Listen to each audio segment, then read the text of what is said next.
The night smelled like rain and gun oil. Lantern light shook over the saloon doors.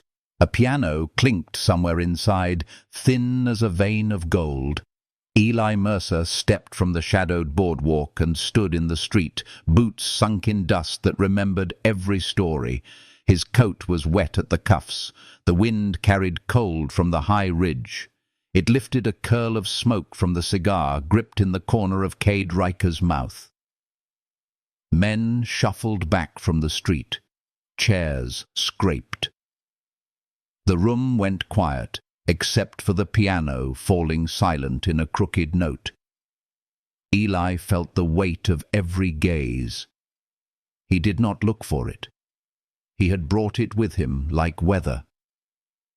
His palm slid near the worn grip of his revolver. The wood felt familiar as breath. Cade spit the cigar to the mud. He smiled with a mouth that had broken too many rules and not paid for any. Sheriff Amos Pike stood at the far end of the porch, jaw set, eyes on the two men. Deputy Jonah Voss hovered near the doorway, young, trying to look steady. Above them, a window stood open, curtain moving.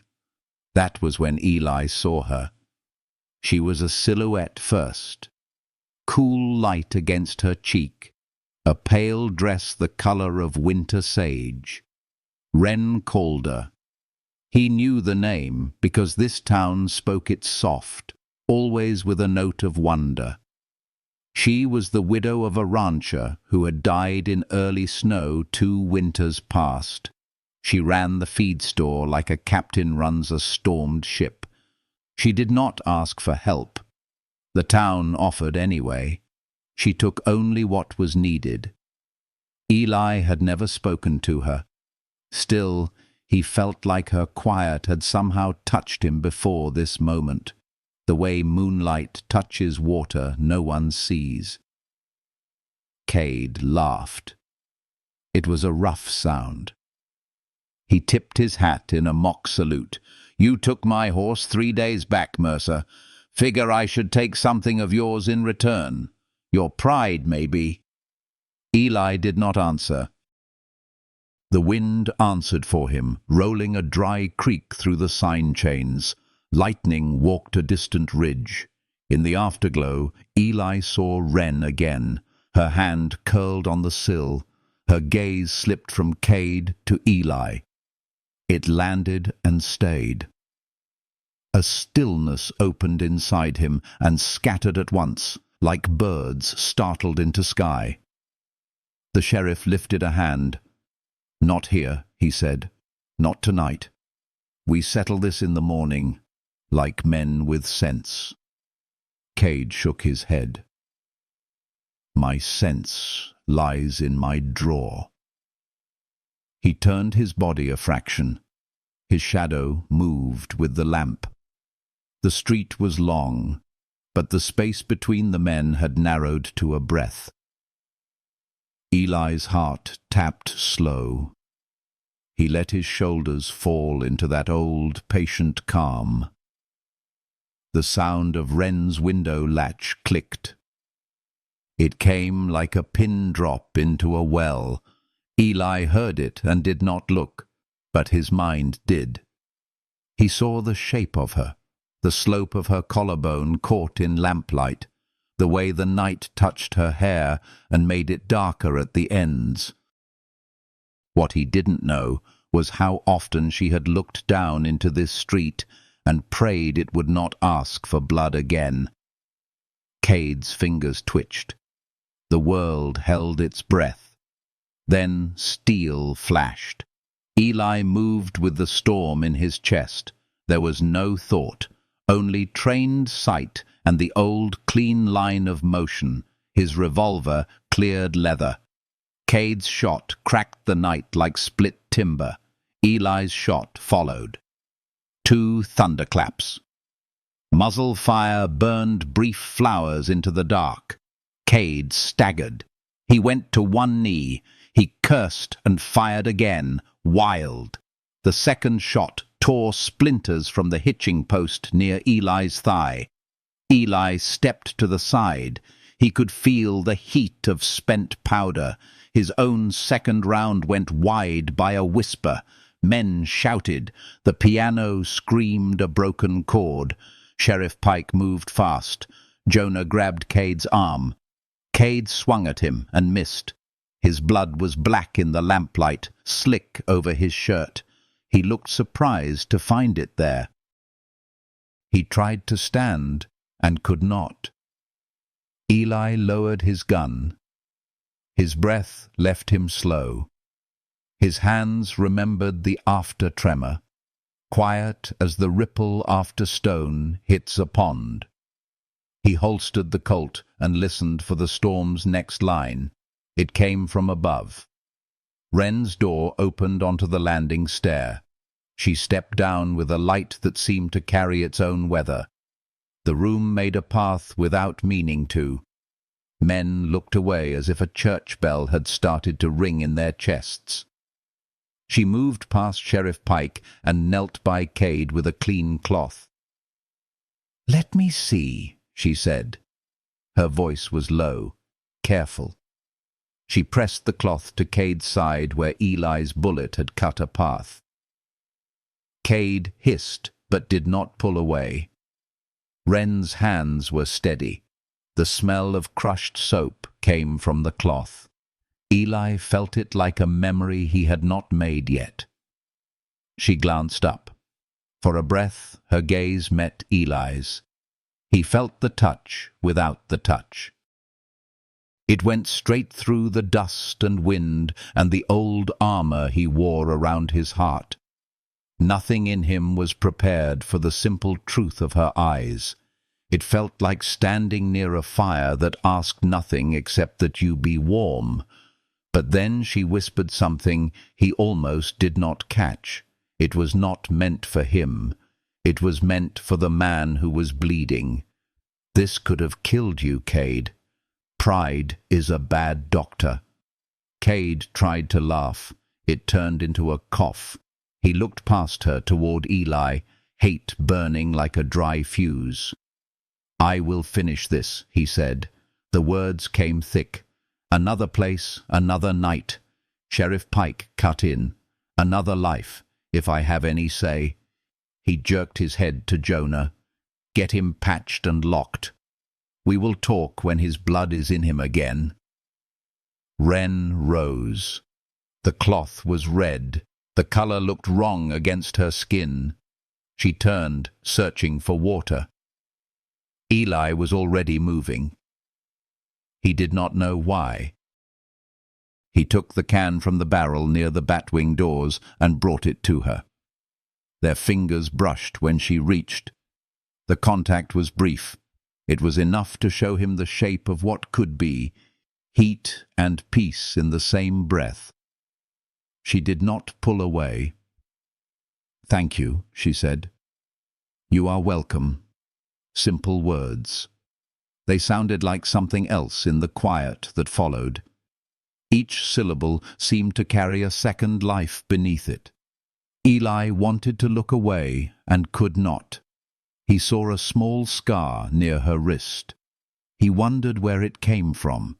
He wondered why wondering felt like a kind of prayer. The storm rolled closer over the ridge. Thunder thumped the bones of the buildings. Wren glanced toward the door as wind shoved rain into the street. She shivered. Not fear, weather. Still, Eli read more than weather in the set of her shoulders. He saw a long year of grief there. He saw the hard patience of a woman who had learned to make her own shelter. She lowered her voice. "You should get out of the open. Trouble loves a crowd. I was thinking the same for you." Her mouth softened. "I live above the store. It is a small walk.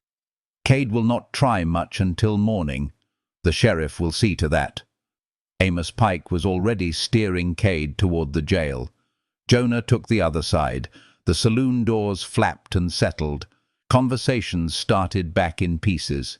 A fiddle found a half-tune. The town tried to return to its breathing. Eli nodded toward the feed store. The rain thickened. Wren hesitated, then reached for a shawl hanging on a chair. She drew it around her shoulders and stepped into the night. Eli fell in beside her without a word. The street looked different after gunfire. Colors were sharper. Shadows had edges. They walked, boots in wet dust. The rain cooled the heat still burning under Eli's skin. Wren held the shawl tight. The scent of soap and clean cotton drifted back. It felt like a promise he dared not name. He meant to stay quiet. The quiet filled with thoughts that rose and fell like the storm. He wished suddenly for a different life, one where his hands did not know the weight of steel, one where a woman like this might lay her burdens beside his and not be afraid. At the store door, she paused with the key. She looked up at him. "Thank you for the water, and for not making the street a grave." He answered softly, "I have buried enough." She studied him a moment longer, as if measuring something only she could see. The lock turned. The door opened on the smell of grain and leather and rain-damp wood. Warmth slid out and touched his face. If this story has warmed a quiet corner of your heart, stay close. The rain has a way of changing what it touches, and the night still holds more to tell.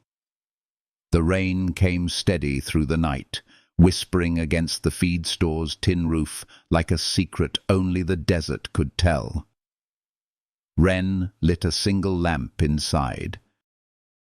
Its glow moved across the walls, barrels, sacks, ropes, the careful order of a woman who built safety where none was promised. Eli stood near the door, hat in hand, water sliding off his coat. He didn't belong here, and he knew it. The world outside was easier, wind, mud, danger. Inside felt too still, too clean. "You can set that near the stove," Wren said softly, nodding to his dripping coat. Her voice was low, steady. "The nights get colder than they ought to this time of year." He hesitated, then obeyed. The stove glowed faintly red, a small heart in the dark. He hung the coat over the chair back. His revolver stayed at his side, heavy as a memory. Wren noticed. "You could take that off, too. No one's coming." Eli's lips moved like he might answer, but the words never found shape. He unbuckled the belt slowly, placed the gun and holster on the counter. The sound of it, metal against wood, felt louder than thunder. "You've done this before," she said. He looked up. "Too many times." "I figured." She poured water into a tin cup and offered it. Her hand brushed his when he took it, the briefest touch, but it stayed in him like heat. He drank. The water was cool and metallic. "You should rest. That man won't come till he's healed." Wren gave a small smile that wasn't quite a smile. Cade Riker's kind don't heal right. Not in body, not in pride. Eli watched her turn away, the lamplight bending along her hair, her shoulders tense under the shawl. He found himself wanting to say something gentle, something that might ease whatever weight she carried. But he had never been good with softness. His words were built for storms. "You tended his wound," he said, "after he meant to kill me." "I tend what bleeds," she replied. "Doesn't matter whose it is. That's the only way this town stays alive." He nodded. There was sense in that, sense he hadn't lived by. The rain deepened, drumming like hooves across the roof. "You came from the East Ridge," she said. "They say you were once with Pike's Rangers." I was, Eli answered. A long time ago. Why'd you leave? He let out a quiet breath. The desert takes men slow. First their sleep, then their reasons. She studied him. And now? Now I keep moving. Feels safer than stopping. Wren set the lamp lower. The glow softened, turning her eyes into pools of amber light.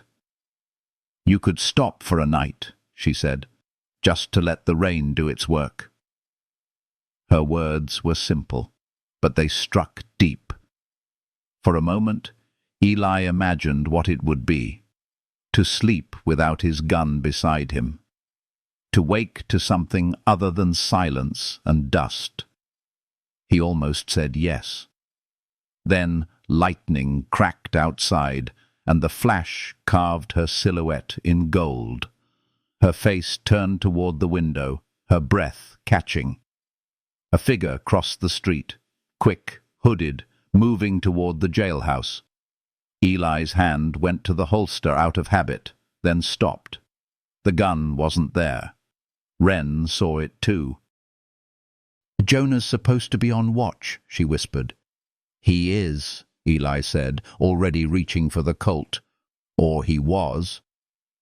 The two of them moved to the window. Through the rain, they saw movement. A lantern dropped near the jailhouse, glass shattering in the mud. Eli's voice was quiet steel. Riker's men. Why now? Because pride doesn't wait for daylight. He pulled on his coat, checked the cylinder, and looked back at her. Stay here. Bolt the door. Don't light the lamp. But Wren shook her head. You won't make it alone. Not if there's more than two. Still not your fight.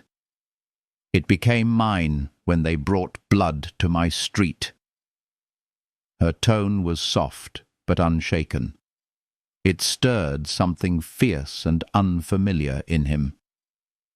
He almost told her she reminded him of someone, his sister, who died under a storm sky years ago, but the words stayed behind his teeth. The wind slammed against the shutters. Wren picked up the lantern, shielded it with her shawl, and followed him out into the storm. The night swallowed them both. Gunmetal sky, rain in their eyes, the smell of mud and smoke. Every step sounded like a promise neither had spoken yet. When they reached the jailhouse, the door stood ajar. A shadow moved inside. Eli motioned for silence. He eased the door open wider, lightning revealing Cade on the cot, half-sitting, blood through his bandage, rage in his grin. "You should have run farther, Mercer," Cade rasped. "Now I get to finish what you started." But before Eli could raise his weapon, a voice came from behind the bars. It wasn't Cade's man. It was Wren, holding the lantern, light spilling across the room like dawn breaking through judgment. "You'll finish nothing," she said. The flame quivered in the glass. Cade looked at her, then back to Eli. For the first time, his grin faltered. Outside, thunder rolled close enough to shake the walls. Eli took a slow step forward. Wren's heart hammered loud enough that he could almost feel it from across the room. She wasn't afraid, not of Cade, not of Eli, but of what this night might change between them. Cade's hand twitched toward his pistol. Eli's draw was faster. 1 second stretched wide as a lifetime. The sound that followed was small, final, and absolute. Cade slumped forward. His gun clattered to the floor. The rain eased, as if the sky had been holding its breath for that moment too. Wren stood still, lantern trembling in her hands. Eli lowered his weapon, eyes on her. Not the body, not the smoke, just her. The light on her face made her look both fragile and unbreakable. He stepped closer. She didn't move. Outside, the wind began to clear the storm, leaving the faint scent of wet sage in the air. "You saved my life," he said quietly. Her eyes lifted to his. "Maybe. Or maybe we both just ran out of running." The words settled between them, warm and dangerous. If this story has touched something restless in you, stay close. The rain may have stopped, but the fire it left behind is only beginning to burn. The storm broke before dawn. The sky hung low and bruised over the town, the air smelling of gunpowder and rain-soaked dust. Sheriff Amos Pike found Eli and Wren still inside the jailhouse. Cade's body covered, silence thick as smoke. Pike's voice was gravel. "You couldn't wait till morning." Eli holstered his Colt without answering. The sheriff had been his commander once, back when lawmen and soldiers were the same kind of weary. "You always did bring the thunder where it wasn't needed," Pike said. "Now I've got a dead man, and the Riker brothers will want his blood avenged." Eli met his eyes. He drew first. "I know it," Pike muttered. "But the world don't care who drew first. It only remembers who's left standing." Wren stayed near the corner, shawl tight around her shoulders. The lantern burned low beside her, painting her skin in faint gold. She looked neither frightened nor regretful, only tired, as if some old weight inside her had found a new name. Amos turned to her. "You shouldn't have been out there, Wren. You ain't made for this kind of night." She straightened. "You think tending horses and graves doesn't teach a woman about nights like this?" The sheriff's eyes softened. "You've got a hard truth to you, I'll give you that." He sighed, rubbing his temple. "We'll bury Cade out past the ridge. No word to his kin till I figure how to keep peace." He glanced at Eli. "You stay clear of town for a while." Eli nodded once. "I'll ride east at noon." "Good. Less blood that way." Pike looked at Wren again. "And you? Try not to mend every broken soul that crosses your door. Some men need to stay broken." When he left, the door swung slow behind him. The room breathed again. Wren looked toward Eli.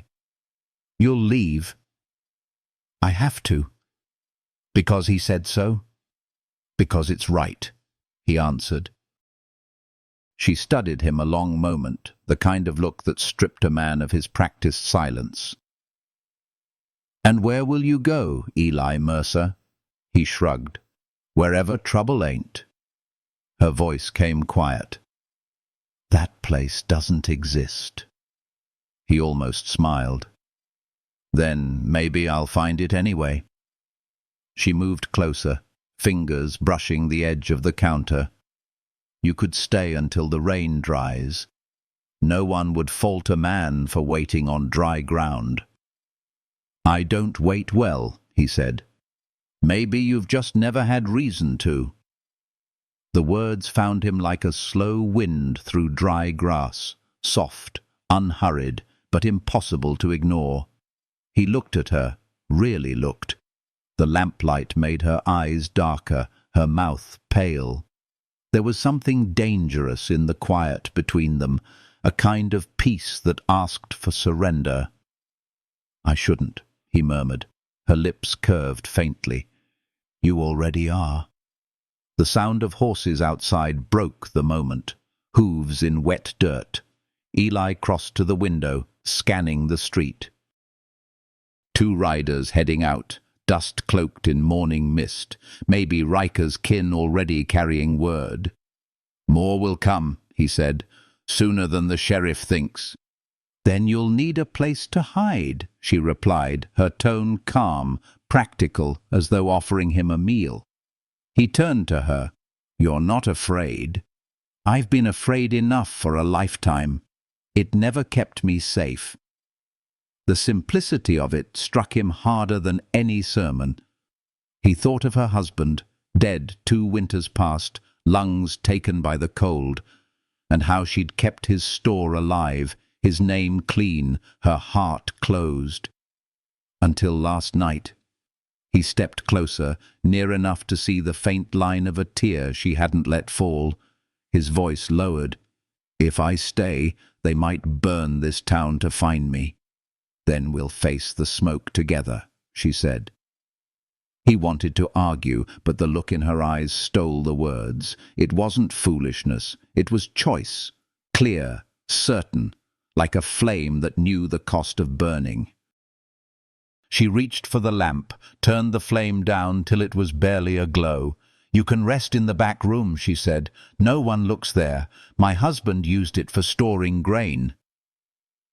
Eli followed her through the narrow hallway, the floor creaking under their steps. The air smelled of cedar and rain. She opened the door to a small room with a cot, a single blanket folded neat. "It's not much," she said. "It's more than I deserve." Wren looked at him then, really looked, as if trying to decide if mercy was worth the risk. "You deserve rest, Eli, that's all." He removed his hat, placed it on the crate beside the cot.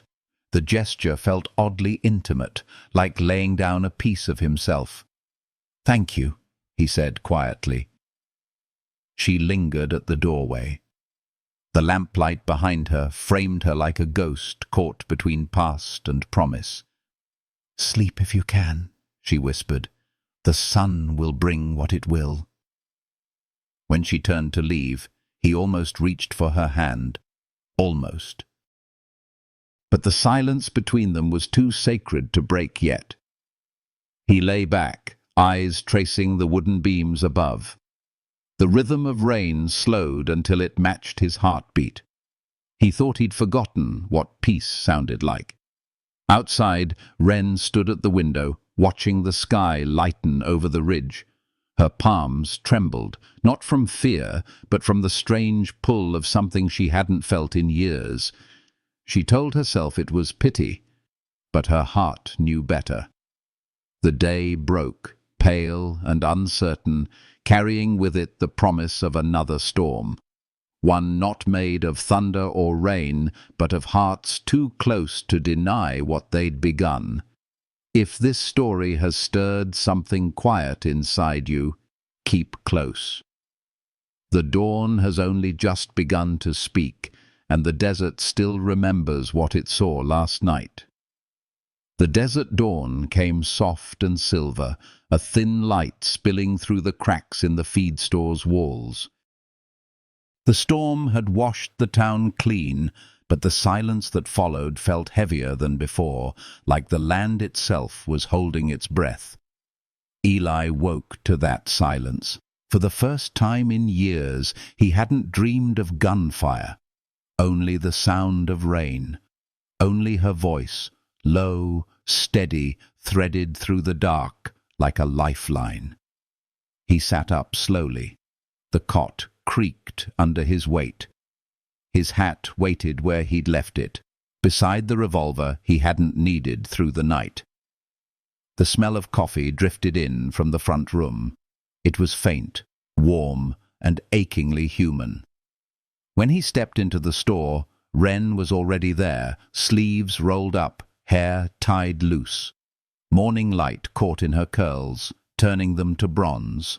She poured 2 cups, her movements quiet and sure. "You sleep any?" she asked. "Enough to remember what it feels like," he said. She smiled, small, tired, but real. Then maybe this town did one thing right. He took the coffee, the steam curling between them. "You could have turned me over to Pike. He'd have locked me up till the Riker boys cooled down." "I could have," she agreed. "But I don't much like cages. For anyone." Their eyes met across the counter. There was a stillness there, but not empty. It hummed with things unsaid. Eli looked away first, studying the jars on the shelf. "You lost someone to them, didn't you? The Rikers." Wren's hands stilled on the cup. Not directly, but their kind took what I loved, a debt that never got paid. He waited. She didn't look at him, just stared at the coffee as if it could tell the rest. "My husband rode out to collect feed from their ranch," she said finally. "Didn't come back. They said it was the cold that killed him. I knew better." Eli's jaw tightened. "You never told Pike? What good would it have done? Law's only as strong as the men who believe in it."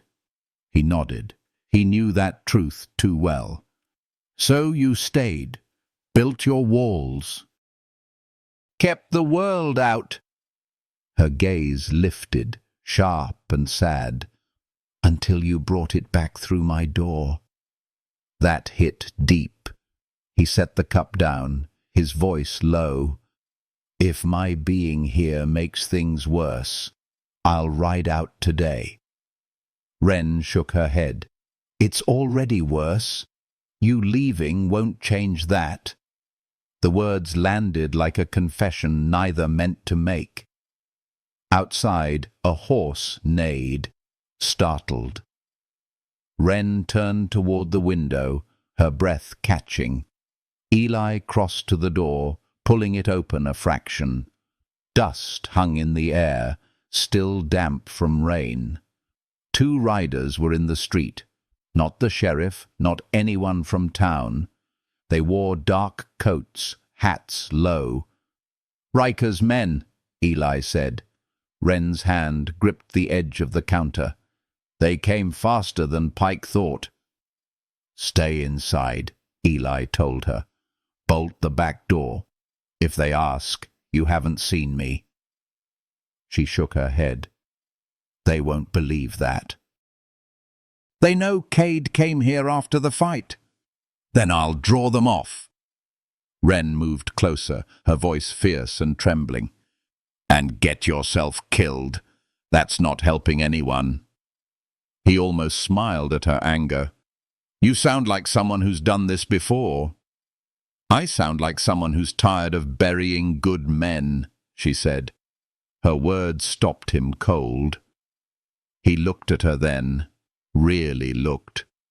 The worry, the steel, the ache that lived in her eyes. It was the same ache that had followed him for years. "I'll handle it," he said softly. "Trust me."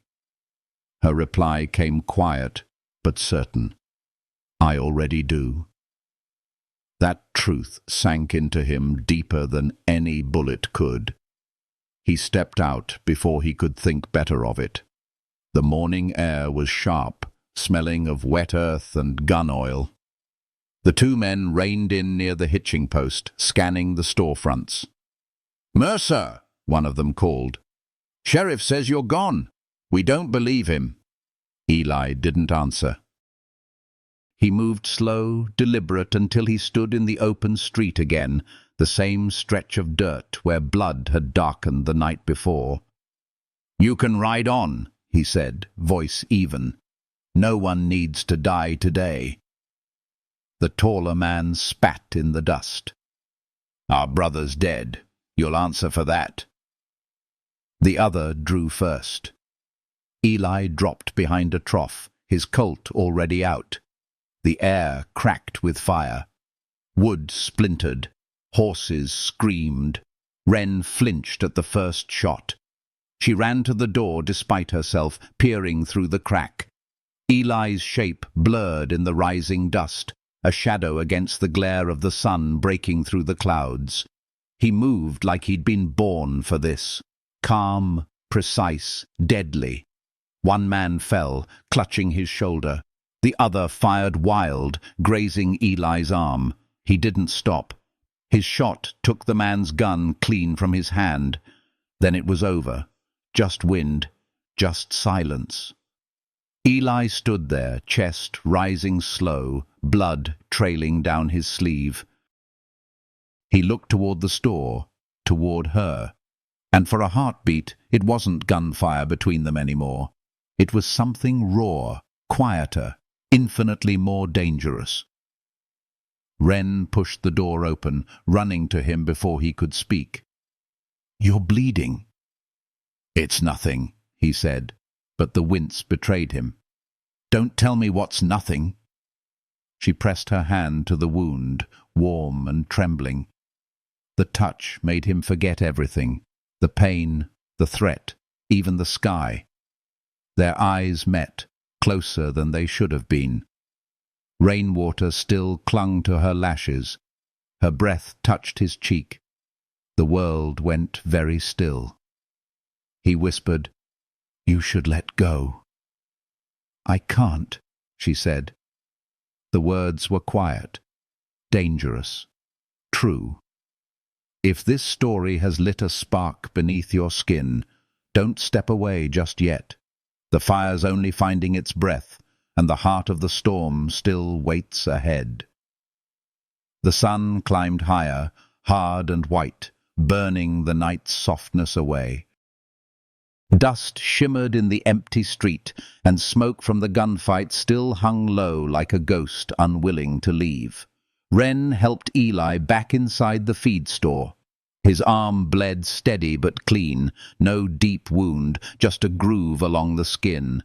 Still, her hands trembled as she tore a strip from her apron and pressed it to the cut. "Hold still," she murmured. Eli did, though her nearness made stillness near impossible. Her breath brushed his neck as she leaned closer, eyes narrowed in focus, mouth set in quiet determination. He could smell rain still caught in her hair, a trace of soap and cedar. "You've done this before," he said. She tied the bandage firm. "I've patched fences, mules, and men who didn't deserve saving. You'll heal faster than most." He gave a low chuckle. "You always talk like that." "Like what?" "Like every word's a choice between mercy and truth." She looked up then, her gaze steady on his. "Maybe that's what living in a place like this teaches you."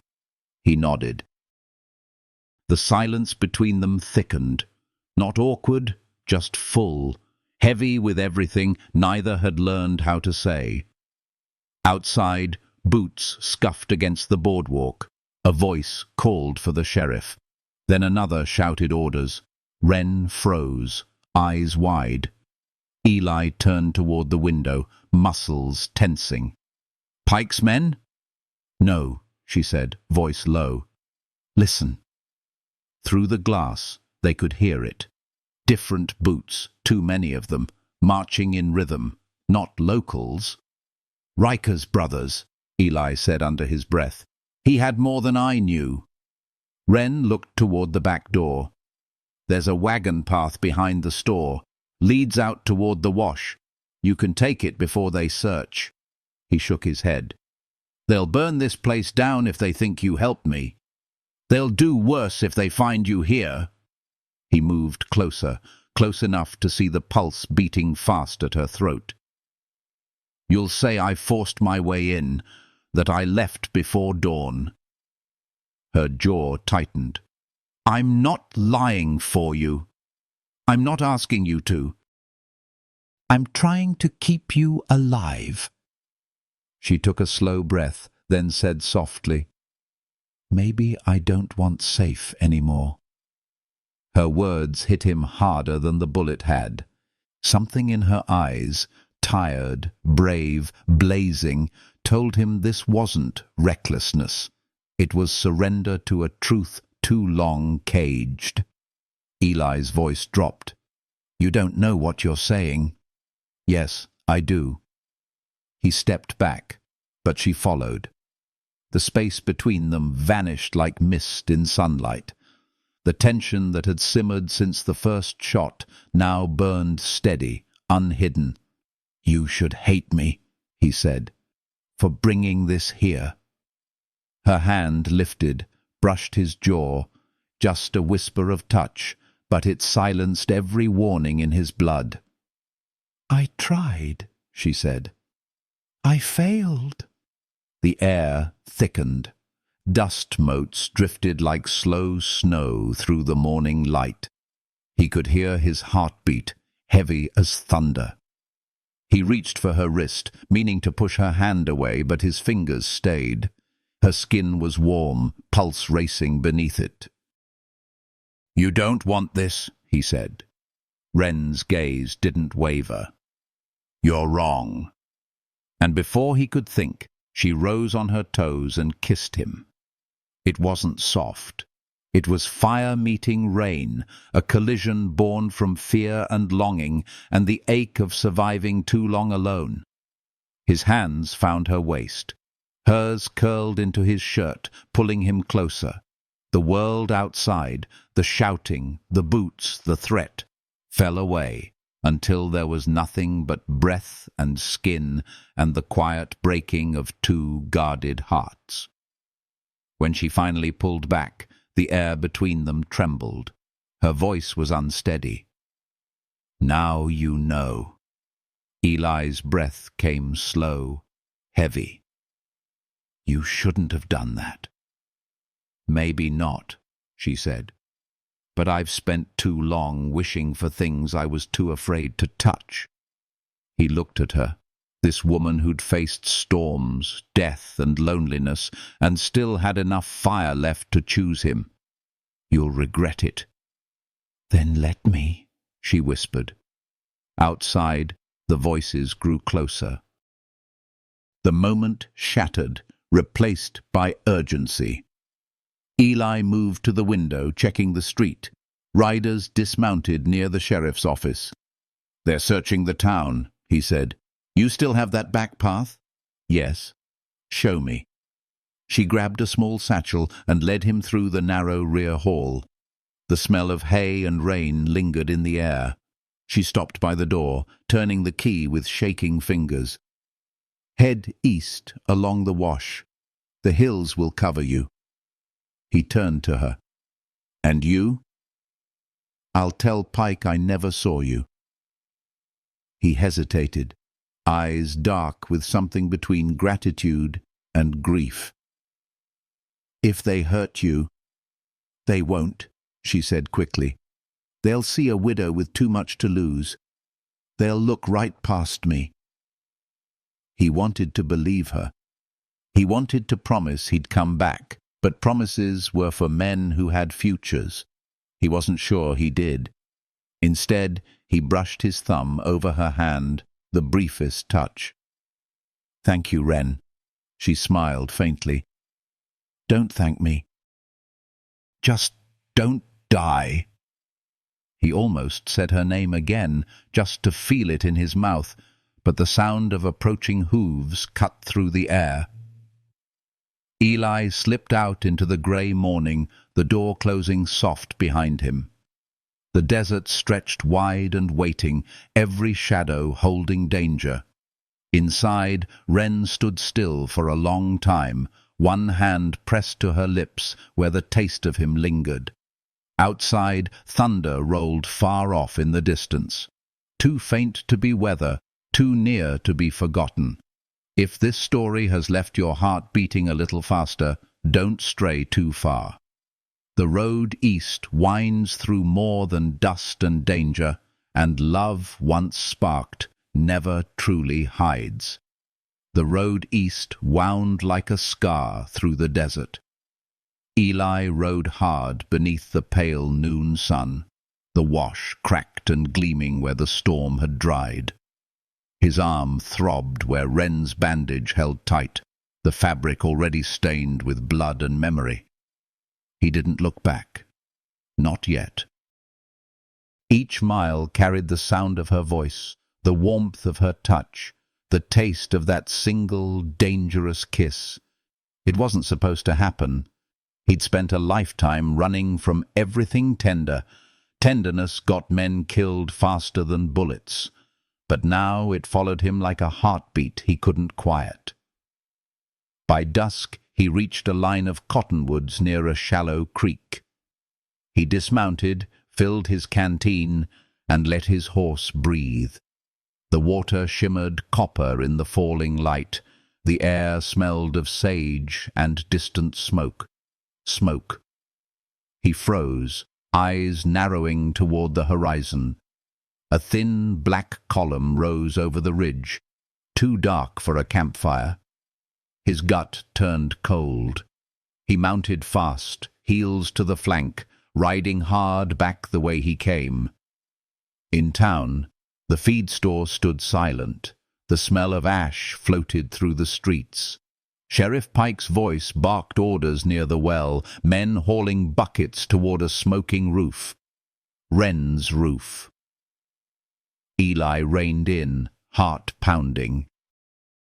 He saw her then, standing barefoot in the street, soot on her cheek, hair loose, holding a wet blanket like a shield. He was off the horse before it stopped moving. "Wren!" She looked up, eyes wide, disbelief flashing to relief so raw it nearly dropped her to her knees. "You came back." "What happened?" "Riker's men. 3 of them. They said if I was hiding you, they'd burn me out. Sheriff came too late." Eli's jaw clenched. "Did they hurt you?" "Not enough to matter," she said, though her voice wavered. He stepped closer, searching her face, her arms, her shoulders, needing proof. She was bruised, shaken, but standing. He'd seen soldiers less steady after battle. "Where are they now?" he asked. Pike took 2. 1 ran east. Eli's hand went to his revolver, but she caught his wrist. "Don't," she said softly. "Don't feed the fire." He met her gaze, fierce, tired, and impossibly alive. "You think they'll stop?" "I think you've both done enough bleeding for one town." The strength in her voice broke something open inside him. He could barely breathe for the sight of her, a woman who had lost nearly everything, yet still stood unbowed in the ruin of smoke and ash. "You should have run," he said. Her lips curved faintly. "And leave my home. My father built that roof. My husband died under it. No, let it burn. The land remembers." Eli looked at the wreckage, then back at her. "You deserve better than what this place keeps giving you." "I'll rebuild," she said simply. "I always do." He stared at her, the words he wanted to say tangled behind the ones he knew he shouldn't. He wanted to tell her she wasn't alone, that she didn't have to keep standing in the storm alone just to prove she could. Instead, he said, "Let me help." "You planning to stay long enough to hold a hammer?" Her tone was teasing, but her eyes weren't. He didn't answer right away. The truth sat heavy in his chest. He didn't know if he could stay, or if leaving would destroy what little peace she'd found. But in that moment, the decision didn't matter. The night wind carried the scent of burnt cedar, and the firelight from the wreckage painted her in gold.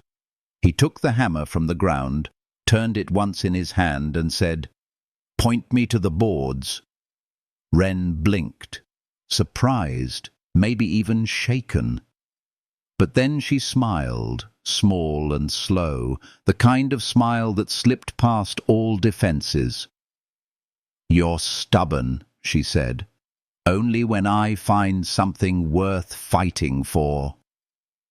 They worked through the night. Quiet. Careful. She handed him nails. He steadied the boards. Between them, something unspoken took shape. Not words, not promises, just the steady rhythm of 2 souls learning how to breathe in the same silence. At one point, the hammer slipped. His hand brushed hers. She didn't pull away. The lantern light caught her face, her skin glowing soft and tired. "You should rest," he murmured. "I will when you do." I don't sleep easy. Then maybe you just need the right reason. The air shifted, heavy with something neither dared name. His gaze fell to her lips, then back to her eyes, and what he saw there nearly undid him. He took a slow breath, stepping back before his restraint broke. I'll fix the roof. You stay inside. Wren's voice followed him as he climbed the ladder. Eli. He paused. Don't leave again without saying goodbye. He looked down at her, the firelight painting her hair, her eyes glinting like wet amber. I'll try, he said. Try harder than that, she whispered. And though she said nothing more, the words stayed with him through the long, sleepless night. A promise he wasn't sure he deserved, but one he couldn't forget. If this story has settled somewhere deep beneath your ribs, don't turn away now. The night isn't done, and some fires burn quieter before they change everything. The dawn came pale and quiet, laying soft gold over the burned rafters and the half-mended boards. Eli was still on the roof when Wren stepped outside, her hair loose around her shoulders, a shawl thrown over her nightdress. The air smelled of damp wood and coffee. You didn't sleep, she said. He shook his head, driving another nail into the beam. Didn't want the wind undoing what we fixed. You're bleeding through that bandage again. He glanced at his arm, where crimson had seeped through the cloth. Just the old wound talking. Then maybe listen to it, she said, her voice softer now.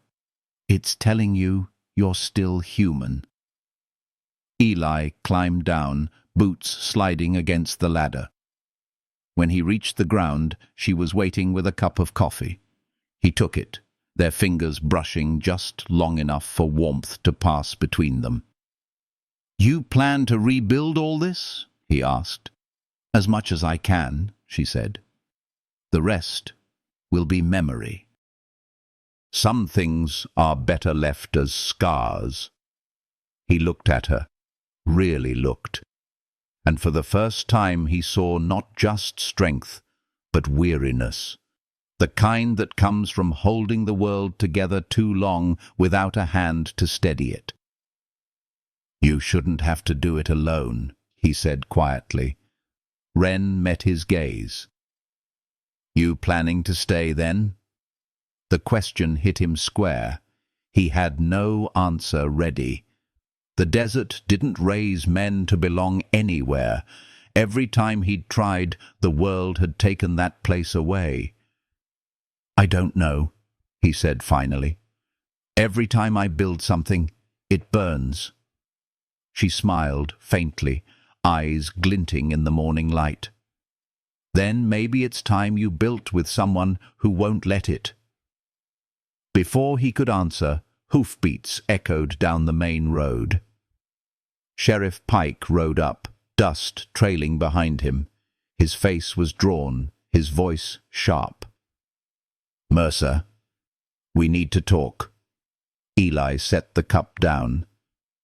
If it's about the fire, it ain't the fire. Pike dismounted, boots crunching the dirt. It's the Rikers. They've taken 2 hostages. Said they'll trade them for you by sundown. Wren stiffened. Who? Jonah and his wife, Pike said. They were hauling supplies east when the Rikers caught them. Eli's jaw tightened. Then it's me they want. Pike nodded grimly. They want blood for Cade. I'll go. Wren's voice cut sharp. No, you won't. Eli turned. Wren. No, she said again, firmer. You ride out there and they'll kill you slow. That's not justice. That's a trap. He met her eyes, steady. Maybe. but I'm the reason they're in danger. And what happens when they kill you, Eli? Who saves the next man they go after?" He didn't answer, because she was right, and still it didn't matter. The guilt sat in his bones like old iron. Pike stepped between them. "If we wait, they'll kill Jonah by sunset. You know those men." "I do," Eli said, "which is why I'm the only one who can stop them." Wren's voice cracked with anger.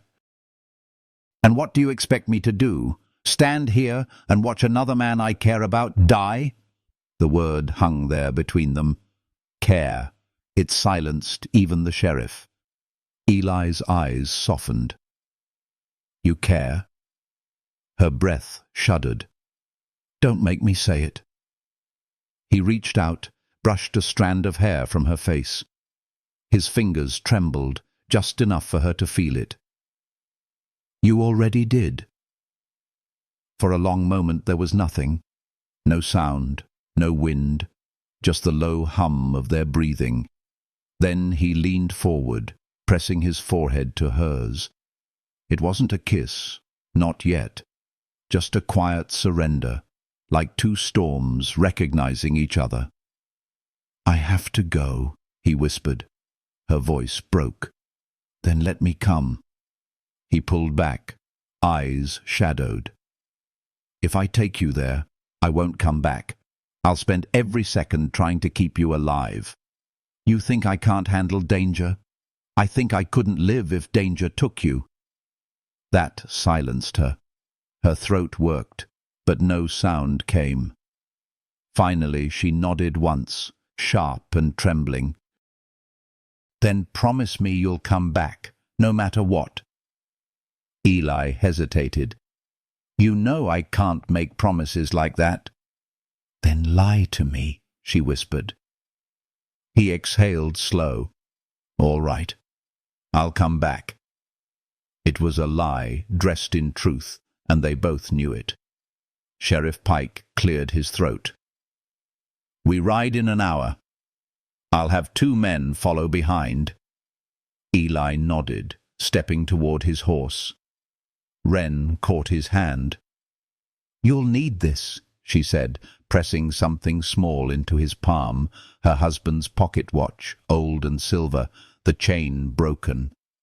He looked down at it, then back at her. "Why give me this?" "So you remember what you're fighting for." He closed his hand around it. "I already do." She wanted to kiss him, to tell him that whatever this was, brief or doomed, it mattered more than all her years of silence. But he was already mounting the horse, the sun cutting gold along his shoulders. Wren stepped forward. "Eli." He looked down. "Come back," she said softly. He met her eyes one last time, the weight of every unspoken thing between them burning hotter than the desert sun. "I'll try," he said. "Harder than before." Then he turned the horse east toward the canyon where the Rikers waited, and the dust swallowed him whole. Wren stood alone in the street until the sound of hooves faded. Then she whispered into the wind, barely audible, "Don't let that be the last lie you ever tell me." If this story has kindled something fierce and fragile in you, stay close. The desert's breath is shifting, and love is riding straight into the gunfire. The sun hung low when Eli and Sheriff Pike reached the canyon. The light bled orange through the dust, painting long shadows over the rocks. The world smelled of sage, sweat, and the promise of violence. They dismounted at the ridge and scanned the valley below. 3 riders waited in the open, a show of confidence that meant there were more hiding in the cliffs. Pike spat in the dirt. "Too quiet," Eli nodded. "They want me to walk in first." Pike frowned. "You sure about this?" Eli's gaze was fixed on the men below. If Jonah dies, that blood's on me. This ends today, Pike grunted. You always did carry too much of the world on your back. Maybe, Eli said, but some burdens don't drop till you do. He started down the slope before the sheriff could argue. The sand slid under his boots, the canyon swallowing him in heat and silence. The Rikers were waiting. The one in the center, broad shoulders, sun-scarred face, grinned when Eli came into view. Mercer, thought you'd run farther. Eli stopped 20 paces away. You've got Jonah and his wife. Let them go. The man's grin widened. You think we'd drag them out here to talk? From behind a boulder, 2 figures appeared, Jonah and Mary, wrists bound, dust streaking their faces. Mary's eyes locked on Eli's. Don't, she mouthed. Eli's jaw set. You kill them. You've got no leverage left. You want me? I'm here.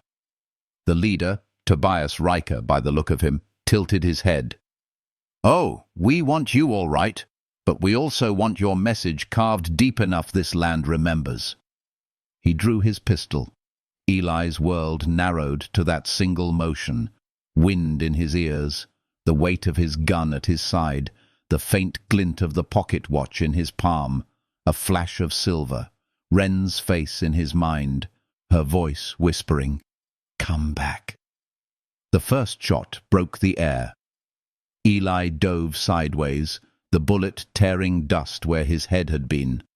He rolled, fired twice, one shot grazing a man's shoulder, the other striking rock and sparking light. Pike's rifle cracked from the ridge, and one of the hidden gunmen fell. The canyon exploded with gunfire, echoes chasing echoes until sound became chaos. Jonah ducked behind a boulder, dragging his wife with him. Eli sprinted low, reloading as he ran. Tobias's men scattered, shouting curses.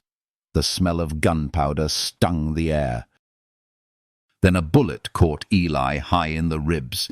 He stumbled, breath punching out of him. He dropped behind a fallen log, pressing a hand to the wound. Blood slicked his fingers, hot and steady. Pike's voice echoed from above. "Mercer, you hit?" "I'm fine," Eli called, though his voice was hoarse. "Keep them pinned." He saw Tobias move in the open, close, careless. Eli raised his gun, fired once. The shot hit the man square in the chest. Tobias staggered back, eyes wide, disbelief cutting across his face before he dropped to his knees. Silence fell fast. The last echoes faded into the canyon walls. Pike climbed down, rifle still ready. "You all right?" Eli nodded, though his skin was pale. "Just a scratch." Jonah untied his wife's wrists, then ran to Eli. "You saved us." "Didn't plan to let anyone else get burned for me," Eli said, grimacing. Pike looked at the fallen men. "That's all of them, for now." Eli's breath came shallow. "Then it's done." Pike studied him a moment. "Oh, you're losing blood." "I've lost worse," Eli murmured. But when he tried to stand, his knees nearly gave. Pike caught him by the arm. "You need a doctor." "I need to get back to town." "To her," Pike said quietly. Eli didn't answer. He didn't have to. By the time they reached the edge of town, the sun was gone. A thin blue dusk wrapped around the hills. Eli swayed in the saddle, one hand gripping the reins, the other clutching Wren's pocket watch like a prayer. Wren saw them before they reached the store. She ran barefoot into the street, skirts catching dust, fear plain in her eyes. "Eli!" He tried to dismount but stumbled. She was there before he fell, her hands catching him, holding him against her. The smell of smoke and wild sage filled his senses. "You're hurt," she whispered. He smiled faintly. I told you I'd come back." Her breath broke on a sob. "You fool." "I did promise," he said, voice rough. "Didn't say what shape I'd be in." She pressed her forehead to his. "Don't you dare die on me." He laughed softly, the sound half pain, half wonder. "Wasn't planning to. Not while you're still here." Wren looked to the sheriff. "Get Jonah's wife. Bring bandages." Pike nodded and disappeared into the dark. Eli's weight sagged in her arms. "You're safe," he murmured. "That's all that matters." Her tears fell against his cheek. "You matter too, Eli Mercer, more than you'll ever admit." His eyes fluttered, heavy with exhaustion. "You keep saying things like that, and I might start believing them." "Then believe them," she said fiercely, "because I do." The wind moved through the street, carrying the scent of rain again, as if the world remembered the night they first met. Wren cradled him closer, whispering through her tears, "You came back to me." Eli's lips curved faintly. "Couldn't stay gone." And as the stars began to bloom over the desert sky, she felt his heartbeat steady against her palm. Fragile, but alive. If this story has held your breath through dust and fire, stay near. The night hasn't finished what it started, and love still has one more reckoning beneath this western moon. The night deepened over the town, quiet except for the low murmur of wind and the creak of boards cooling after heat. Inside the feed store, the lamp burned low. Its golden light trembled over Wren's hands as she pressed a cloth to Eli's side, steady despite the tremor running through her veins. He lay stretched on the cot, shirt cut open, breath uneven but alive. Each exhale sounded like it had to fight its way free. "Hold still," she whispered. Eli gave a faint grin. "I'm trying. You patch people rough. Maybe if people stopped getting shot in my town, I'd have a gentler touch." That almost made him laugh, but the sound turned to a groan. She frowned, dipping the cloth into warm water. Blood had stopped, but the wound was raw and angry, the kind that left its mark. "You're lucky," she said quietly. "It missed the lung." "Luck's not usually something I keep long." Her fingers paused at his ribs. "Maybe you found something better this time." He looked at her, eyes half-lidded, but clear. "What's that?" "Someone who refuses to bury you." He watched her in the soft light, her face drawn with worry and stubborn grace, her lips pressed thin in focus. She was a storm contained in human form, fierce and trembling all at once. "You don't even know me," he murmured. "I know enough." She wrung the cloth, hands trembling now that the danger had passed. "I know what it's like to lose everything you didn't think you could live without. And I know what it's like to find something worth risking again." Eli's throat tightened. "Wren." She met his gaze. The space between them thinned until even silence seemed too loud. "I almost didn't believe it," she said, "that someone could come back for me." "I didn't come back for heroics," he said softly. "I came back because I couldn't ride away." Her breath hitched. "You should have." "I tried," he whispered. "My horse had other ideas." That pulled a quiet laugh from her, small and beautiful. The sound eased something heavy inside him. When the laughter faded, the quiet returned, thick and fragile. He reached up, fingers brushing her wrist. "Wren," he said again, the word softer now, rough with exhaustion and truth.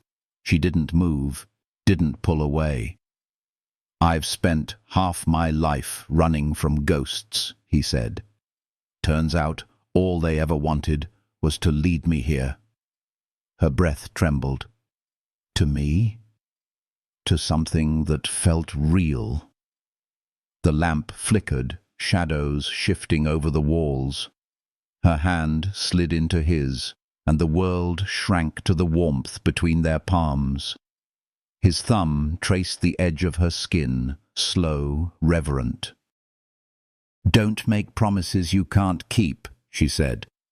"I'm not promising," he murmured. "I'm remembering." Wren leaned closer, the scent of rain and smoke and something sweeter than both filling the small room. His voice was barely a breath. "If I die tonight, I want the last thing I see to be you." She shook her head, eyes wet. "You're not dying, not after everything we've walked through." He smiled faintly. "I like how sure you sound." "I've had to be sure of a lot of things that hurt more than this," she said. Her words broke something open in him. Every wall, every bit of armor built over years of wandering. He lifted a hand to her cheek. "Wren Calder," he said, voice rough as gravel. "You've got no idea what you've done to me." Her tears slipped down, caught by his thumb. "Then show me." The space between them disappeared. Their lips met slow, hesitant, then deepened into something fierce, years of loss melting into one fragile, reckless moment of belonging. His hand slid to the back of her neck, her breath catching against his mouth. There was no need for words. The room itself seemed to breathe with them, the firelight pulsing soft against their skin. When she finally drew back, her forehead rested against his.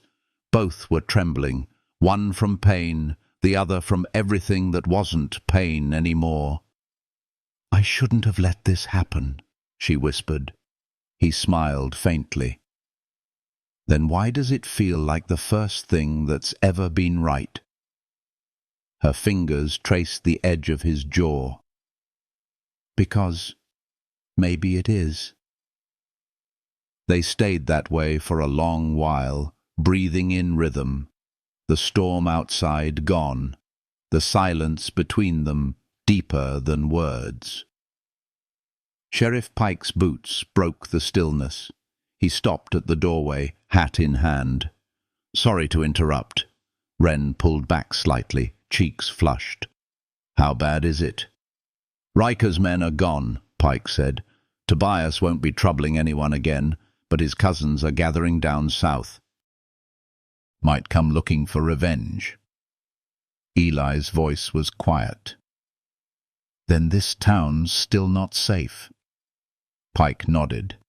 "Not for you. Maybe not for her either." Wren straightened. "I'm not leaving." Eli tried to sit up, wincing. "You should." She glared at him.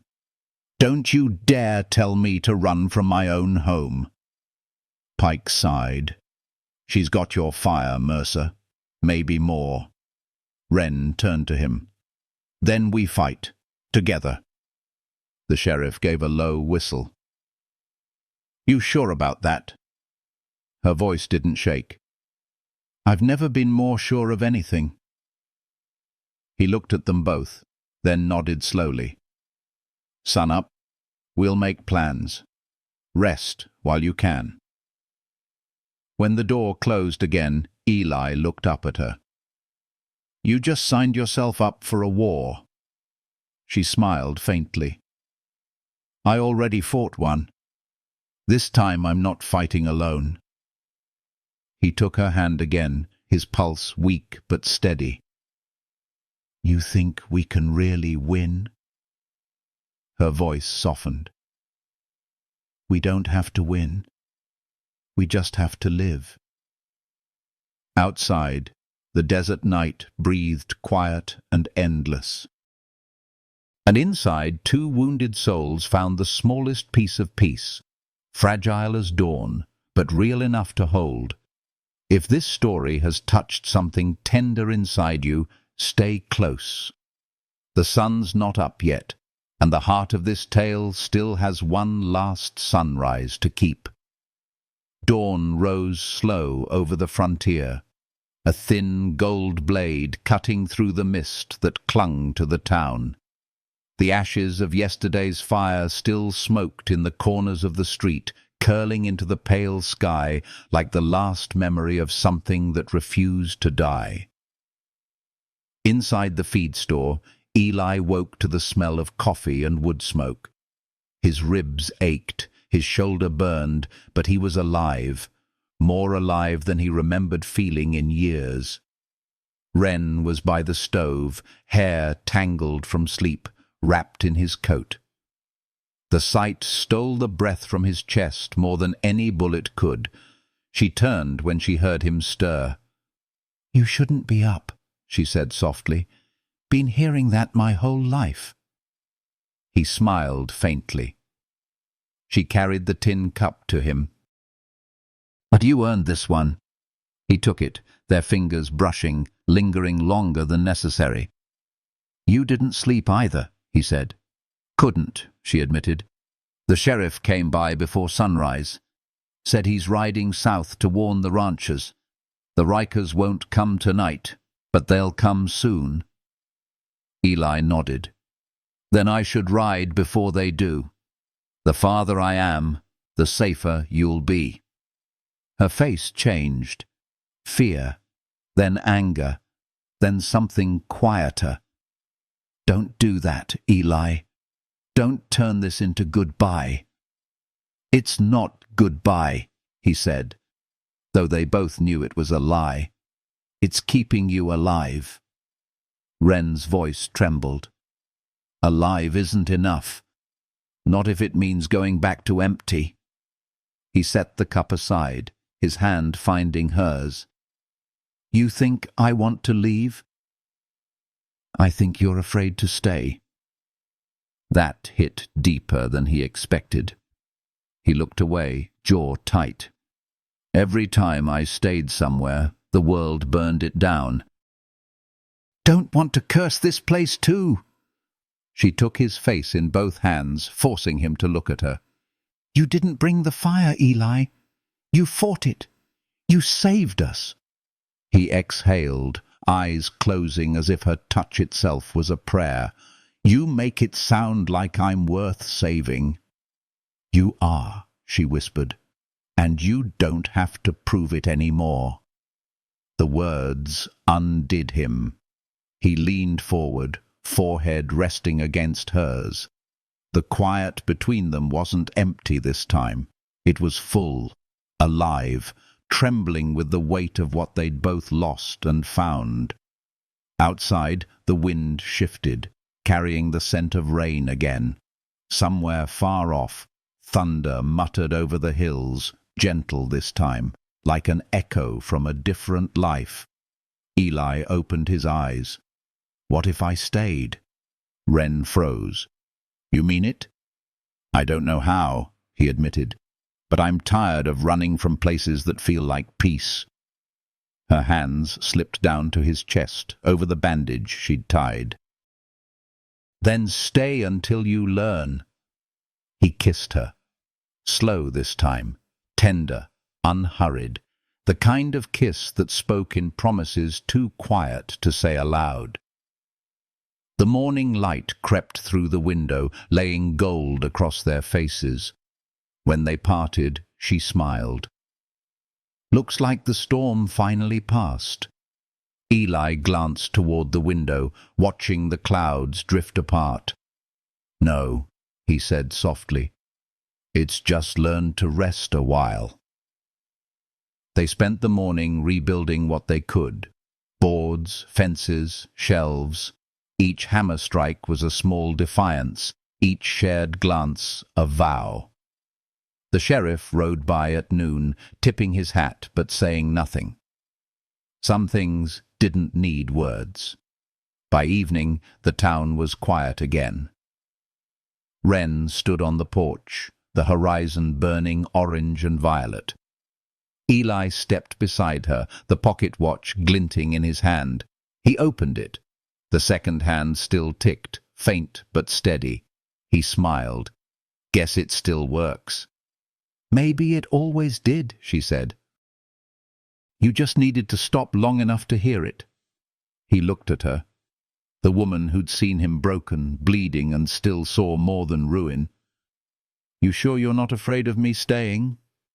"I'm more afraid of you leaving," she said simply. He nodded, slipping the watch into his pocket. "Then I'll stay." Wren leaned her head against his shoulder. "For how long?" He watched the sun sink low, the desert turning to gold. "As long as the fire stays warm," he said. They stood there until the first stars appeared, the sky vast and endless above them, a promise and a prayer woven together in silence. For the first time in his life, Eli Mercer didn't feel like a ghost. He felt like a man who had finally come home. And beneath that wide, forgiving sky, Wren Calder smiled through tears she didn't bother to hide. "Welcome home, Cowboy." If this story has touched a tender place in your heart, let your light stay with us. Like, share, and subscribe, so this Western fire keeps burning for you.